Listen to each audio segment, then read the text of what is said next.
Quantos aqui são discípulos de Jesus? Levanta a mão. Glória a Deus, falando aqui com a plateia certa. Mas eu quero aprofundar mais o tema, porque muitas vezes a gente pensa que ser discípulo de Jesus é o mesmo que ser seguidor.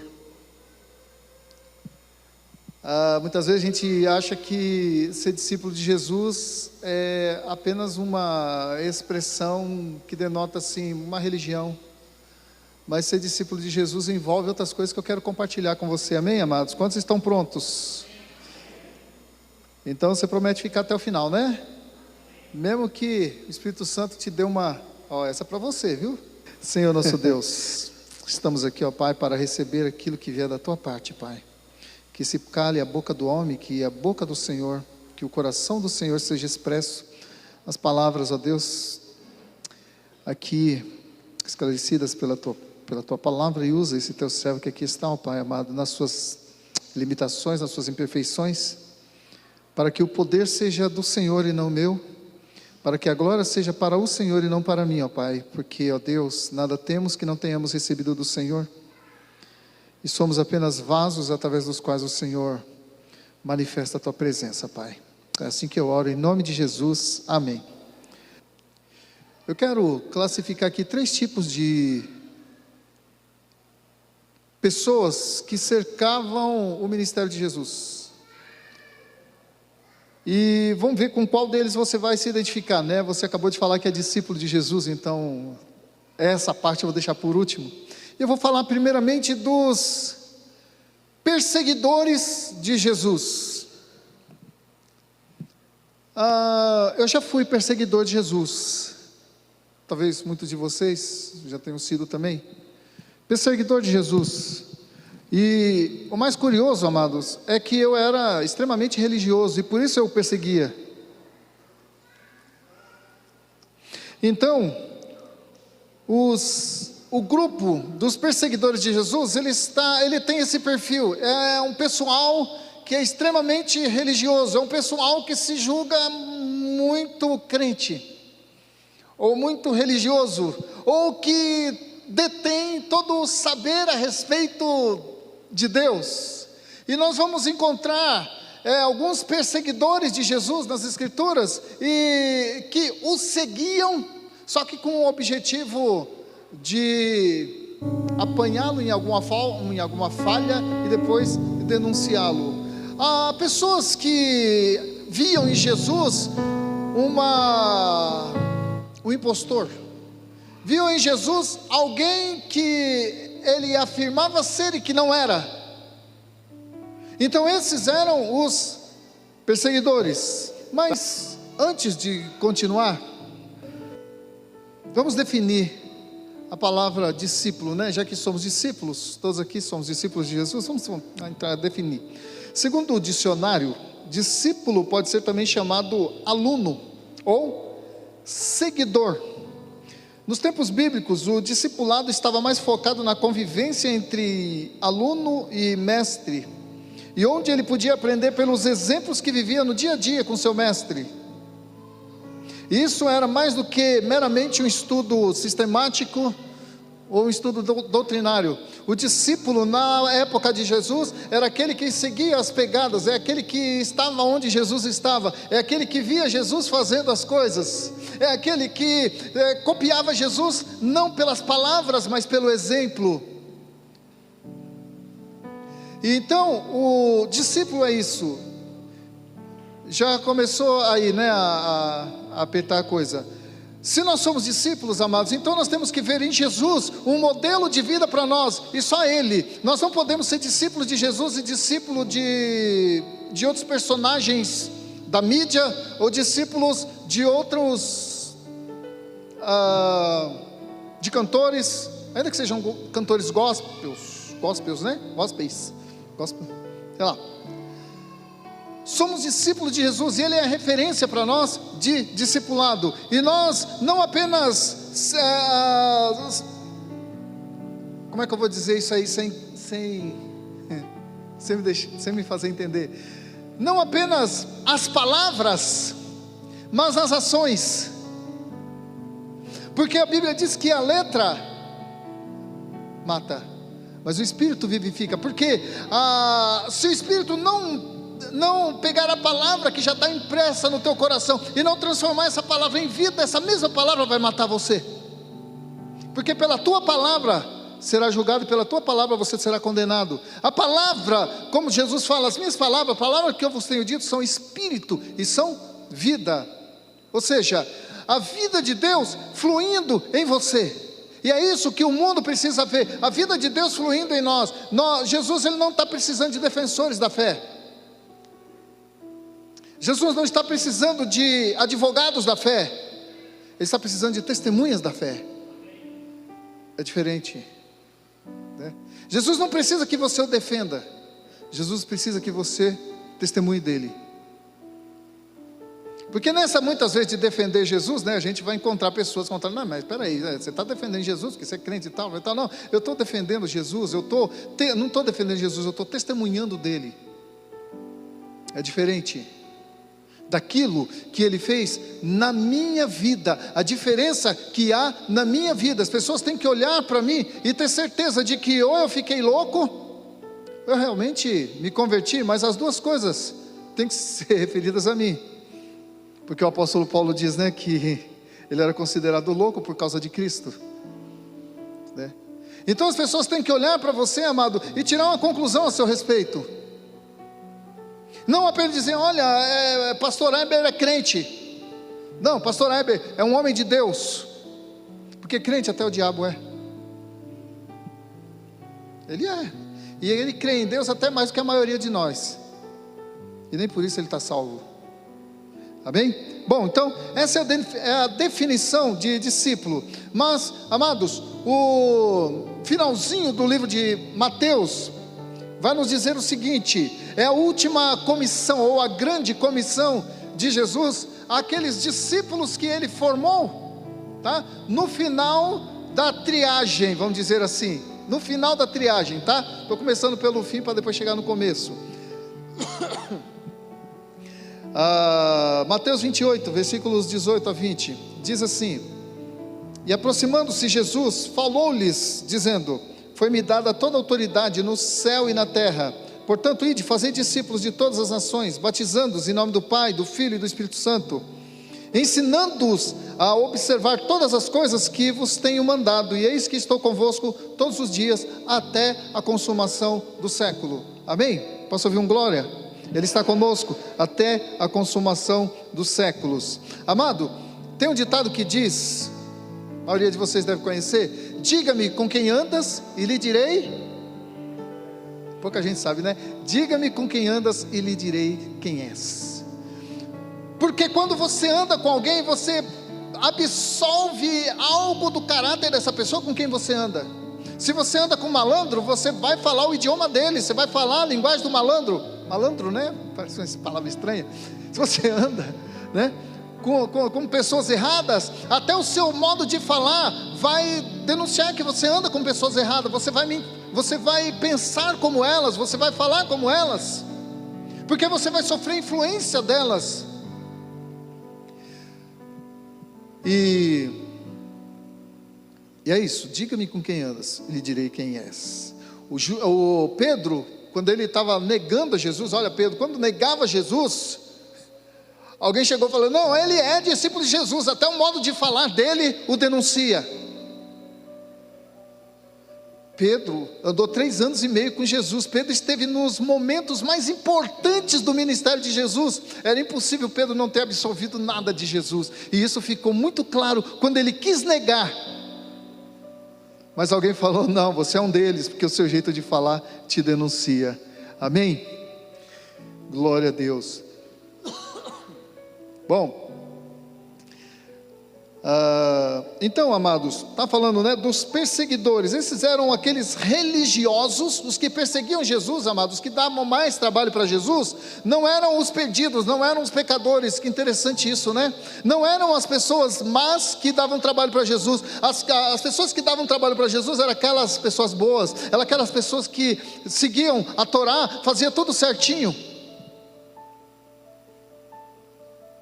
Só que Jesus, ele veio para ameaçar aquele conjunto de valores que aquelas pessoas têm. Pessoas, pastor, que pessoas? Os escribas, os fariseus, os mestres da lei, os sacerdotes e os sumos sacerdotes, que se vestiam de uma capa, né, de uma roupagem ou de uma retórica de santidade, mas que, como o próprio Jesus diz, sepulcro caiado, ou seja, bonito por fora, podre por dentro, sepulcro calhado. E Jesus então, ele veio denunciar essa fraude que as pessoas estavam vivendo naquela época, mas eles se consideravam religiosos, eles se consideravam mais perto de Deus do que os outros. E Jesus, ele era perseguido, amado, justamente porque ele descortinava diante dos olhos das pessoas quem elas eram. Os fariseus, os saduceus, os escribas, os sacerdotes não se sentiam bem perto dele,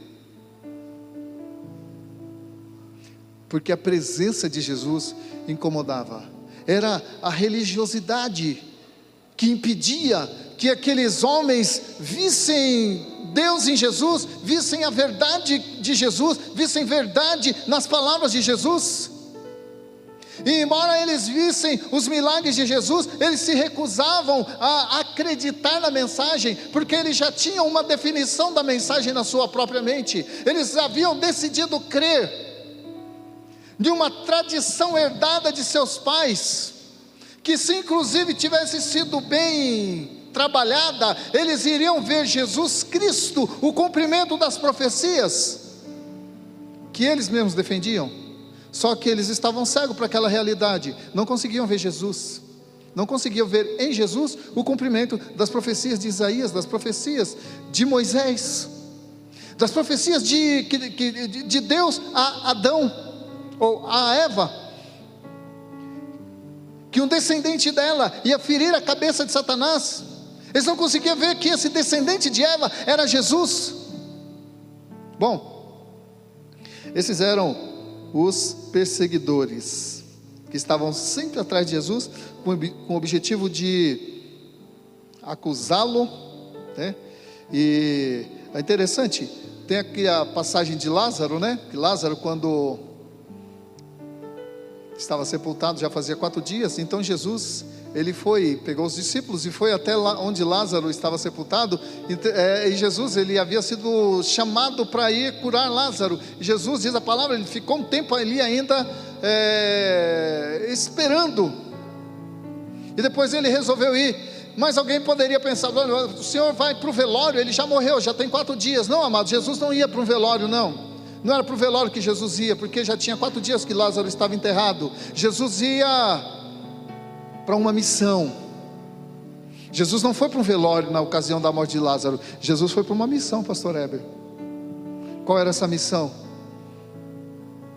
Dizer para todos que Ele é o autor da vida, dizer para todos que Ele é a ressurreição e a vida, dizer para todos que a vida estava nele, e a vida era a luz dos homens. João 1, versículo 4.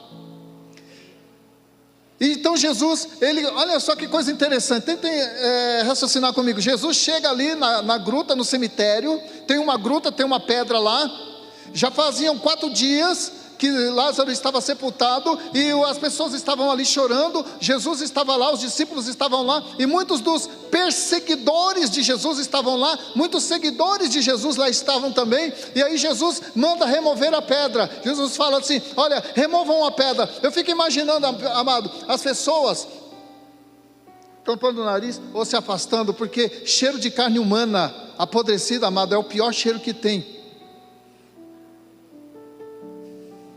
Cheiro de carne, né, de cadáver humano é pior do que cheiro de cadáver de um animal. Então Jesus, ele manda tirar a pedra, amado. E eu fico imaginando, se eu estivesse lá, ou se você estivesse lá, a primeira coisa que a gente ia fazer é tampar o nariz, para não sentir o cheiro, porque ia ser terrível. Só que aconteceu uma coisa, não tinha cheiro de morte naquele lugar, porque o Senhor da vida estava lá. E Jesus então, ele diz, Lázaro, vem para fora. E a Bíblia diz, saiu aquele que estava morto. A terra não pôde desintegrar o corpo de Lázaro, porque já havia um decreto de Deus que aquele homem ia ressuscitar, e Jesus foi lá para isso. Amém? Mas amados, por que eu estou falando isso? Porque tinha os perseguidores de Jesus que estavam ali. Muitos, diz a palavra, eu quero ler aqui capítulo 11 de João capítulo 11, versículos 45 e 48. Muitos, pois, dentre os judeus que tinham vindo visitar Maria, quando vendo o que fizera Jesus, creram nele. Muitos dos perseguidores passaram a crer, glória a Deus, né? Outros, porém, foram ter com os fariseus e lhes contaram os feitos que Jesus realizara. Então os principais sacerdotes e os fariseus convocaram o sinédrio e disseram: que estamos fazendo, uma vez que este homem opera muitos sinais? Se o deixarmos assim, todos crerão nele. Depois virão os romanos e tomarão não só o nosso lugar, mas a própria nação. Olha só, o problema dos fariseus, a questão dos fariseus. Jesus estava se revelando a eles e ao mundo quem ele era, que ele era o Filho de Deus, que ele era o cumprimento da promessa, que ele era o que os profetas falaram. Mas o que eles viram? Eles viram ali alguém, e eles viram em Jesus alguém que ameaçava a sua religião, a sua religiosidade. Agora, amados, é interessante que Jesus, ele sempre contrapôs aquilo que é humano. E ele sempre disse: olha, eu sou a ressurreição e a vida. Aquele que crê em mim, ainda que esteja morto, viverá. Ele diz: se o grão de trigo cair em terra e não morrer, ele fica só, mas se morrer, produz frutos. Jesus, ele, nos seus discursos, amado, ele faz afirmações tão antagônicas, tão contrárias, que só pelo Espírito de Deus ela pode ser entendida. Quantos aqui tem o Espírito de Deus? Então, tenho certeza que você está me entendendo. A religiosidade precisava morrer, senão Jesus não seria reconhecido. Porque a religião, não vou falar religião, porque a religião cristã é a religião. O problema não é a religião, o problema é a religiosidade. Sabe, aquela crença engessada que impede você de ver a realidade que está diante dos seus olhos, porque você já decidiu crer no que os seus pais criam, no que os seus avós criam. Você decidiu crer na tradição dos anciãos, na tradição, sei lá, do que? E tradição é muito perigoso, amado, porque a tradição, ela faz a gente crer em coisas que a gente não tem fundamentação.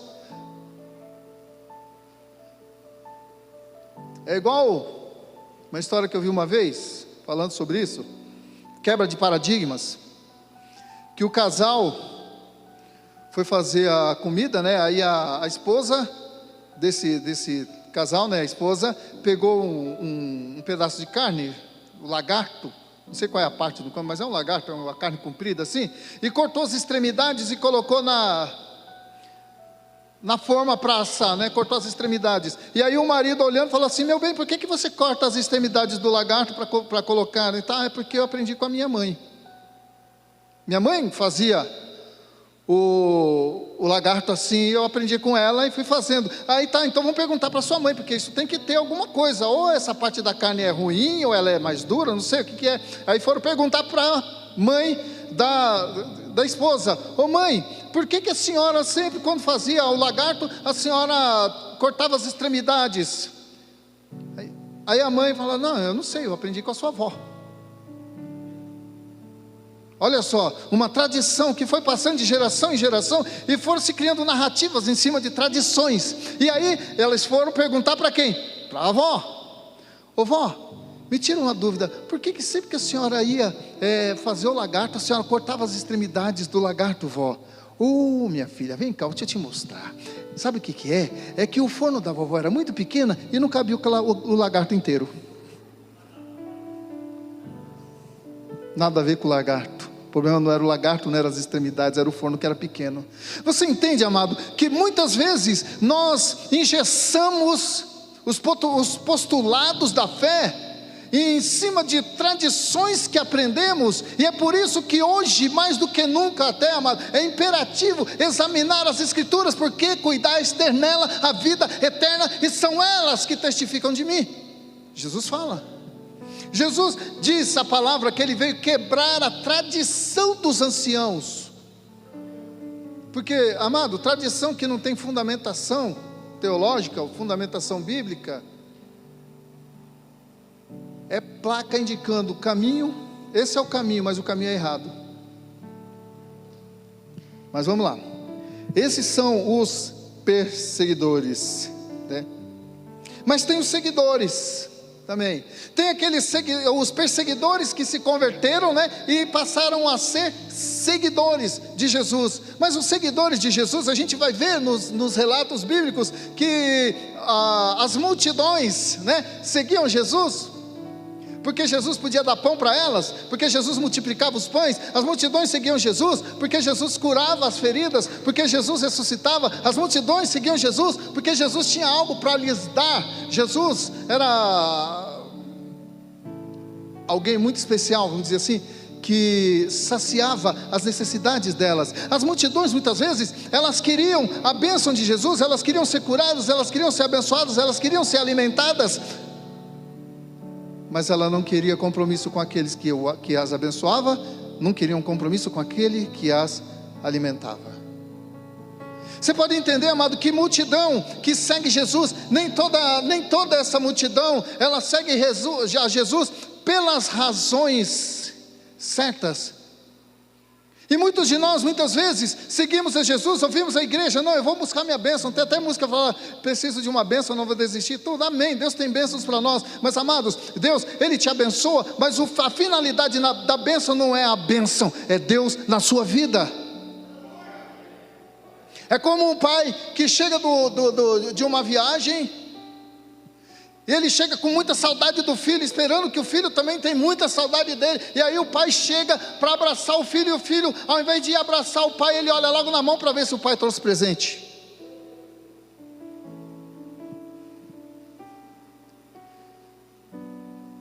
E muitas vezes nós somos esse filho, seguidores, por razões que muitas vezes podem nos frustrar, porque quando o pão parar de ser dado a você, você para de seguir. Porque quem vai atrás de pão, quem vai atrás de bênção, amado, e eu vou dizer uma realidade para você, que eu aprendi muito, eu não abro mão dessa realidade. Eu sempre falo, crente morre, crente chora, crente perde o emprego e crente fica doente, e morre de Covid. E acontece também com o pastor. Já vi alguns pastores, aqui em Vitória da Conquista, crentes que morreram por Covid-19. Mas sabe o que eu quero dizer para você com isso, amado? Que independente do que quer que aconteça com você, se Deus te der, Ele é Deus. Se Ele não te der, Ele continua sendo Deus. Porque, amado, a dádiva mais importante que Deus quer que você tenha e quer que você entenda é a presença dEle na sua vida, porque vai eternizá-la. A presença de Deus na tua vida, querido, é a garantia da eternidade com Ele, no céu. Não existe nada nessa terra que compense a perda disso. E muitas vezes a gente está preocupado com bênção, preocupado com campanha.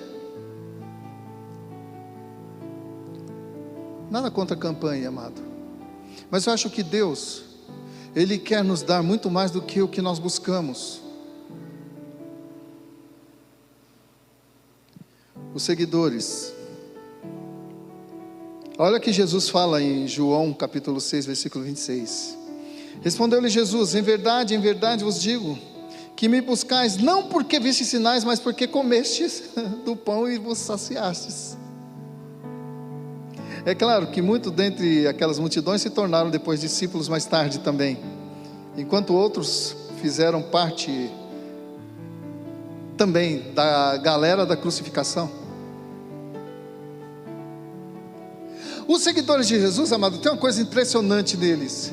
Olha só, eles foram alimentados por Jesus, os seguidores, né? As multidões foram alimentados por Jesus, foram curados, viu muitos milagres e tal. E quando Jesus entrou em Jerusalém, foram os que lançaram as vestes para que Jesus passasse e começaram a clamar, bendito que vem em nome do Senhor, porque é rei de Israel, é o descendente de Davi. São essa multidão, e essa mesma multidão, amado, de repente está ali no sinédrio dizendo, crucifica-o. Amado, você sabe o que quer dizer multidão? Multidão é aquela pessoa que vai por uma influência superficial, uma influência que não tem um fundamento. Agora, para seguir a Jesus, para ser discípulo, querido, você precisa de mais. Multidão é a Maria vai com as outras. Nós precisamos de mais do que isso. Quantas pessoas, amado, desviam do Evangelho porque começa a entender que ser cristão é ser diferente do que você está acostumado a ser. Ser cristão é você ser governado por Jesus, é ter Jesus como exemplo, é ter Jesus como seu Senhor. Ser cristão, amado, é você andar nos ditames daquilo que está escrito na palavra. É isso. E muitas vezes a gente parece que sei lá, aprende de uma outra maneira, né? Não, Jesus tem que me dar o que eu peço. A gente faz tipo uma coxa de retalhos teológica, né? A gente pega um versículo dali, pega outro daqui e tal, e monta ali uma narrativa que diz assim: não, Deus vai me dar tudo o que eu sonhar. Não, Deus vai me dar tudo o que eu desejar. Já vi casos de pessoas que estavam orando para o marido se divorciar para casar com ela. Divorciar da esposa para casar com aquela outra pela qual estava orando, né? Deus vai responder uma oração assim? Ela pode morrer de crer. A gente diz, né, que a fé remove montanhas, né? A gente crê assim que tudo que a gente pedir em nome de Jesus Ele vai nos dar, não é verdade? E a gente não consegue filtrar a realidade disso. Não é tudo não, amado. E se é em nome de Jesus, é aquilo que Jesus pediria se estivesse no seu lugar. Então não se engane, não é tudo que você quer que Deus vai te dar. Se Deus é pai, e olha que hoje é dia dos pais, né? Bom momento para falar disso. Se Deus é pai, Ele não vai dar o que você quer. Nem sempre o pai dá o que o filho quer, mas um pai sempre dá o que o filho precisa. Posso ouvir um amém? O pai nem sempre dá o que você quer. Deus, Ele nem sempre vai dar o que você quer, o que você deseja, o que você sonha. Cai na real. Mas Ele vai sempre dar aquilo que você precisa. E muitas vezes você precisa de um desemprego. Você precisa ficar desempregado. Pastor, que palavra, dura esse discurso. Quantos aqui já ficaram desempregados depois de crente? Muitas vezes a gente precisa ficar desempregado para valorizar o emprego que teve. Muitas vezes você precisa ficar doente para valorizar a saúde que teve. A Bíblia diz que todas as coisas cooperam para o bem daqueles que amam a Deus. E se fala todas, não é só as coisas boas não, coisas ruins também. Quando você se converteu, só aconteceu coisas boas na tua vida? Nem na minha. Passamos por provas. Quantos passaram por provas aqui depois que você se converteu? Meu Deus, fico feliz, mas aliviado, pensei que era só eu. Passamos por provas, não passamos? Mas olha, amado, quantos já pensou em desistir daqui, de desistir do caminho por causa das provas? Quantos? Só eu? Ah, tem mais, né? Tem mais gente. Pensou em desistir? Quantos já choraram porque a prova era grande e você chorou, se derramou em prantos? Quantos? E você continua vindo aqui cultuar a Deus? É interessante, né, amados? A vida cristã é isso, amado. Agora a palavra do Senhor nos garante uma coisa: aqueles que choram, Ele vai enxugar dos olhos toda lágrima. Não é nessa vida, é na vida eterna. Creia nisso. Os que sofrem, não haverá sofrimento lá. Os que estão de luto, não haverá luto lá. Creia nisso, amado. A nossa fé, a nossa esperança não se limita somente a essa existência, porque se fosse, nós somos os mais miseráveis dos homens, porque nós deixamos os prazeres deste mundo, nós trocamos as alegrias, nós trocamos as correntezas deste mundo para seguir a um Deus que não nos garante a vida eterna. Nós somos os mais idiotas do mundo se a gente pensar assim, mas Ele ressuscitou. Amém? Bom, esses são seguidores. Mas tem agora os discípulos. eles estavam em busca de algo mais. O discípulo, querido, ele não olha só para a mão do seu mestre. O discípulo, ele não está só atrás da bênção, atrás do alimento que perece, do alimento que todo dia não está atrás só da água. O discípulo, ele está interessado em aprender do seu mestre, em absorver a vida do mestre nele. Isso é discipulado. A vida de Deus em você. O discípulo, querido, ele busca mais do que alimento. O discípulo busca relacionamento. O discípulo não se contenta só com alimento. O discípulo quer relacionamento.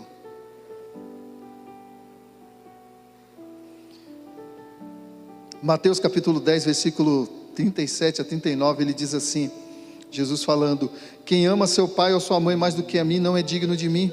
Quem ama o seu filho ou sua filha mais do que a mim não é digno de mim. Quem não toma sua cruz e vem após mim não é digno de mim. Quem acha a sua vida, perdê-la-á, mas quem todavia perde a vida por minha causa, achá-la-á. Sabe o que significa isso, amado? É você morrer para os seus desejos, é você morrer para si mesmo, é você morrer para as suas vontades, é você morrer para os seus sonhos,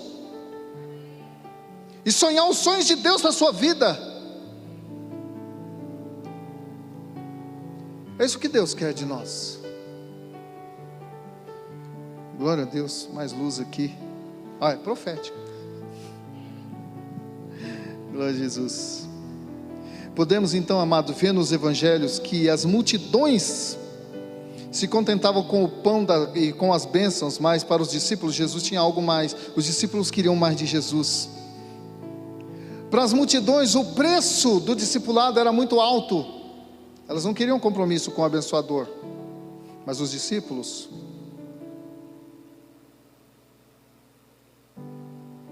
se comprometeram com o abençoador, se comprometeram com seu mestre. E aí, com qual desses grupos você se identifica? Ou, o que você realmente quer de Jesus? O que você espera de Jesus para a sua vida?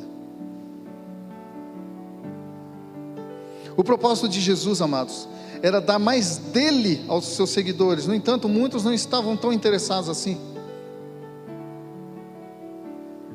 Os discípulos não nascem prontos, eles são formados. Jesus não escolheu os melhores homens do seu tempo, as melhores cabeças. Jesus escolheu homens simples, pescadores. Pedro, um pescador bruto, né? Jesus escolheu as pedras brutas. Diz a palavra lá no livro de quem mesmo? Acho que é 1 Coríntios, que fala: Deus escolheu as loucas deste mundo para enganar os sábios. Deus pegou aquelas coisas desprezíveis, as que nada são, para reduzir a nada as que são, para que ninguém se vanglorie na presença do Senhor. Sabe por quê?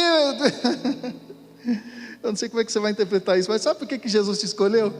Porque você não vale nada. Diga amém. Jesus é lindo, né, amados? Ele te escolheu porque você não vale nada, amado, para que a glória dele repouse em você. Porque se você é uma pessoa de status, você é uma estrela do cinema, se você é uma estrela da mídia, se você é um desses caras aí que manda e desmanda, amado, como é que a glória de Jesus vai repousar sobre aquele que já tem a glória do homem sobre ele? Para que o poder da cruz seja manifesto em você, amado, você precisa se reduzir a nada, porque você só é alguma coisa nele. Posso ouvir um amém? Glória a Deus. Então me invocareis, passareis a orar a mim, e eu vos ouvirei. Buscar-me-eis e me achareis quando me buscardes. Como? De todo o vosso coração. Jeremias capítulo 29, 12 a 14. Serei achado de vós, diz o Senhor, e farei mudar a vossa sorte.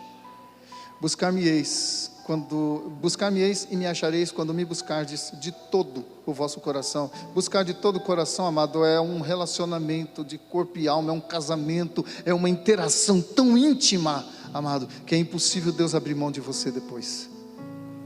Ele sela uma aliança com você nesse aspecto, amém? É interessante, ele sela uma aliança com você nesse aspecto. Olha só, eu perguntei no início quantos discípulos de Jesus tinha aqui, né? Você ainda se considera um discípulo de Jesus depois de tudo isso? Levanta a mão, quem se considera discípulo? Tem convicção? Glória a Deus. Quem não tem, eu espero que você tenha, né? Que você saia daqui hoje com essa convicção, tá, amado? E Jesus, agora, já no finalzinho do seu ministério, na verdade, um dia antes da sua morte, na noite em que ele ia ser traído, Jesus chamou os discípulos. Ele não chamou as multidões, ele chamou quem? Os discípulos. Ele podia ter chamado as multidões, né? E feito um milagre dos pães, uma ceia, uma última ceia com as multidões. Ele ia multiplicar os pães e o vinho, né? No caso, os pães e o vinho com as multidões. E celebrar então a última ceia com as multidões. Mas querido, a ceia do Senhor, amado, não era algo que poderia ser compartilhado com as multidões. Não porque Jesus não queria, mas porque a multidão não estava preparada para pagar o preço da aliança. Você casaria com alguém que não quer casar com você? Nem dá, né? A pessoa nem quer casar. Jesus também não. Jesus não faria aliança com quem não quer fazer aliança com Ele. Mas é interessante, amado, que de repente pode passar na tua mente: ué, pastor, mas Jesus entrou em aliança com Judas. Judas estava lá no meio. Estava. E Jesus honrou a aliança. Honrou ou não honrou? Quem foi que traiu a aliança? Foi Jesus ou foi Judas? Quem foi? Pois é. Mas Jesus fez aliança com ele. Então é possível, o homem foi trair a aliança. Mas Judas era contado como um dos 12. Mas aí tudo bem, é assunto para uma outra ocasião. Mas, amado, o que eu quero dizer aqui, que Jesus agora, Ele está na última ceia. E é isso que nós vamos celebrar aqui hoje. Não a última ceia, tá? Mas um memorial que Jesus deixou por ocasião da última ceia. E essa ceia, ela é com os discípulos. Ela não é com as multidões. Ela não é com os legalistas, com os religiosos. É com os discípulos. E olha o que Jesus diz em Lucas capítulo 22, versículos 14 a 20. Chegada a hora, pôs-se Jesus à mesa e com ele os seus discípulos ou apóstolos, e disse-lhes: tenho desejado ansiosamente comer convosco essa Páscoa antes do meu sofrimento, pois vos digo que nunca mais a comerei até que ela se cumpra no reino de Deus. E tomando um cálice, havendo dado graças, disse: recebei e reparti entre vós, pois vos digo que de agora em diante não mais beberei do fruto da videira. Olha a videira aqui, hein? Legal. Até que venha o reino de Deus. Até que venha o reino de Deus. E tomando um cálice, havendo dado graças, disse: recebei e reparti entre vós, pois vos digo que de agora em diante não mais beberei, né? Já li essa parte. E tomando um pão, tendo dado graças, o partiu e lhes deu, dizendo: isto é o meu corpo oferecido por vós, fazei isto em memória de mim. Semelhantemente, depois de cear, tomou o cálice, dizendo: este cálice é a nova aliança no meu sangue derramado em favor de vós. Agora, amado, eu sei que você já sabe, mas eu gosto de frisar isso. A última ceia, ela é uma aliança, não é uma tradição, tá? A gente não celebra aqui a ceia do Senhor, ou Santa Ceia, por tradição, porque eu já falei que tradição muitas vezes não tem fundamentação, né? Uma prática que vem de geração em geração, que as pessoas não sabem o que isso significa. Não, a Santa Ceia, ela é um memorial. Diga, a ceia é um memorial. Se é um memorial, ela traz à memória alguma coisa, porque memorial vem de memória, né? É o memorial, ela traz à memória alguma coisa. E o que a ceia vai trazer para você na sua memória hoje? Que você tem uma aliança com Jesus, amém? Porque você é discípulo de Jesus, e Jesus, ele tem aliança com os discípulos. Ele não tem aliança com multidões, ele não tem aliança com seguidores, ele tem aliança com discípulos, que são seguidores, mas são discípulos que o seguem. E por que Jesus, ele vai estabelecer essa aliança explicitamente, ou como é que fala? seletivamente, não achei outra palavra, mas não era essa, com os discípulos. Por que com os discípulos? Aqueles que andaram com ele. Porque os discípulos viram Jesus, alguns deles, no Monte da Transfiguração. Porque Jesus, na presença deles, acalmou o mar e o vento. E eles disseram: nossa, quem é esse que o mar e o vento lhe obedecem? Porque Jesus ressuscitou Lázaro, porque Jesus transformou água em vinho, porque Jesus ressuscitou a viúva de Naim, porque Jesus curou a mulher da hemorragia, porque Jesus fez tantas coisas. E Jesus também, ele ensinou, ele pregou, ele foi rejeitado pelos homens, e aqui agora ele está com aqueles discípulos, aqueles 12, que Jesus uma vez falou assim: olha, se o meu discurso parece muito duro para vocês, vocês podem ir embora também. Porque Jesus teve uma hora no discurso dele, que as pessoas começaram a sair dizendo, como é que é? Duro é esse discurso, quem pode ouvir? Ou seja, esse discurso, essa pregação está muito dura, está muito chata, está muito dura de se ouvir. Eu não quero isso para a minha vida, não quero isso não, vou buscar uma outra religião, vou buscar algo que acaricie o meu ego, vou buscar algo que me preencha, vou buscar uma religião que me satisfaça. E eles foram saindo, e aí ficaram só quem? Quem? Os discípulos. E Jesus fala para eles assim: se vocês também quiserem sair, o momento é esse. Se vocês também não têm a convicção de que me seguir é o melhor para vocês, então faça agora. Podem sair, eu vou entender. Eu vou entender se vocês quiserem. E aí, amados, o Pedro, olha só o Pedro: Senhor, Tu tens a palavra da vida eterna, para quem iremos?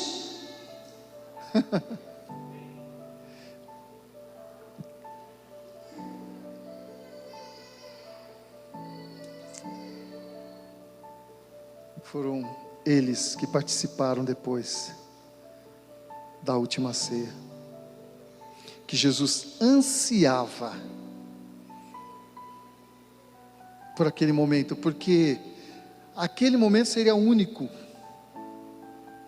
para Jesus e para os discípulos e para a humanidade de modo geral, por uma razão muito profunda.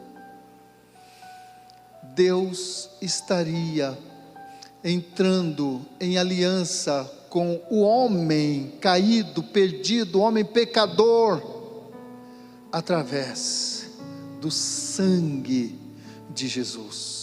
Porque sem derramamento de sangue não há aliança, porque sem derramamento de sangue não há remissão de pecados, e era necessário então que o sangue do próprio Deus, o sangue do Filho de Deus, o sangue de Jesus fosse derramado, para que uma aliança eterna, uma aliança que envolveria eu e você, e a nossa posteridade, e todas as gerações de lá para cá, e todas as gerações de lá para trás também, de todos aqueles que creram na esperança, pudessem ser salvos. Os irmãos compreendem esse mistério? Está difícil compreender? Está fácil, né? Porque o Espírito Santo está testificando no seu coração a profundidade disso. Por que Jesus desejou fazer essa aliança com os discípulos? Porque aqueles 12 discípulos amados, eles não representavam as 12 tribos de Israel. Até porque depois as 12 tribos de Israel foram quem os mataram, né? Os 12 discípulos, todos eles morreram, com exceção de Judas, né? Que tirou a própria vida, traiu a aliança. Mas os outros discípulos amados, eles morreram, mas foi com eles que Jesus fez uma aliança, representando não só os judeus, porque agora Jesus, ele abrange no seu sacrifício toda a humanidade passada.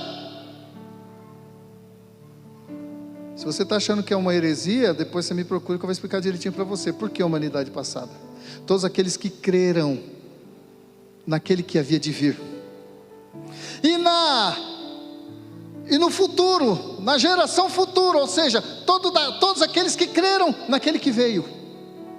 Na passada, naqueles que creram que ele viria, e no futuro, aqueles que creram que ele veio. Nisso estava a aliança. É interessante, amados, que, para concluir, Deus falou antigamente aos profetas, falou em sonhos, falou de várias maneiras, e no livro de Hebreus capítulo 1, ele diz assim, que nesses últimos dias, Ele nos falou pelo Filho. Olha, eu não sei como é que você entende isso, sabe? Jesus querendo se comunicar com a humanidade, Jesus querendo se comunicar com o seu povo primeiro, o povo judeu, que era uma nação sacerdotal, e aquele povo não entendia. Os profetas falaram da parte de Deus, mas o povo não entendeu. O povo matou os profetas, o povo creu nos falsos profetas, mas Deus então, diz a palavra no livro de Gálatas, que na plenitude dos tempos, Ele enviou quem? O próprio Filho. Ele sabia que o filho ia morrer, ele sabia que o filho ia ser julgado, ele sabia que o filho também ia ser desacreditado, mas o filho era a última cartada de Deus.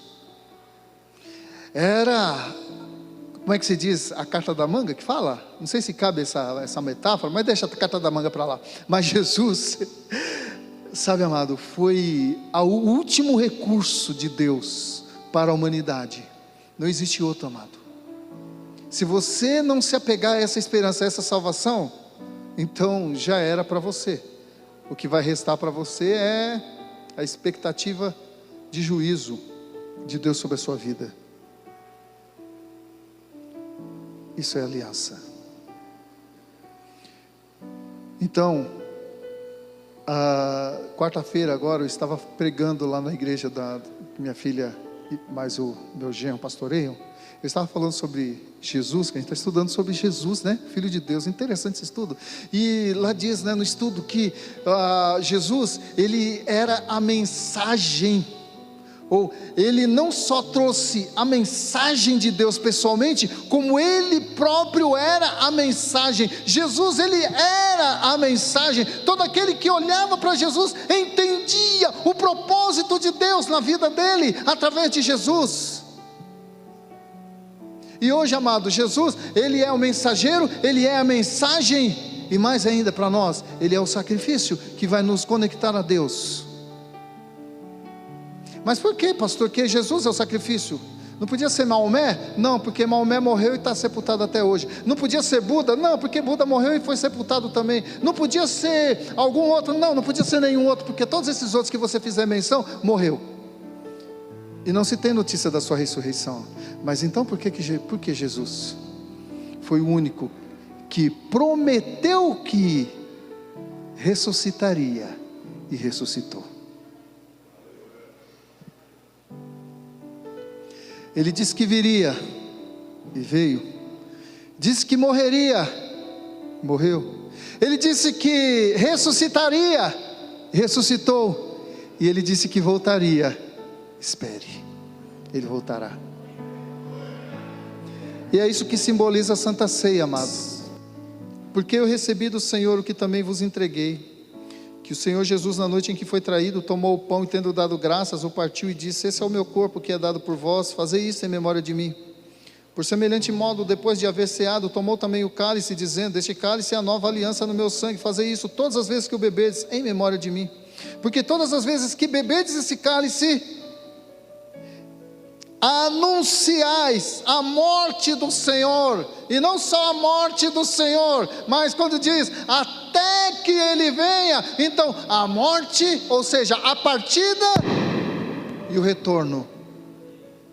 Quantos entenderam? Diga amém. Glória a Deus.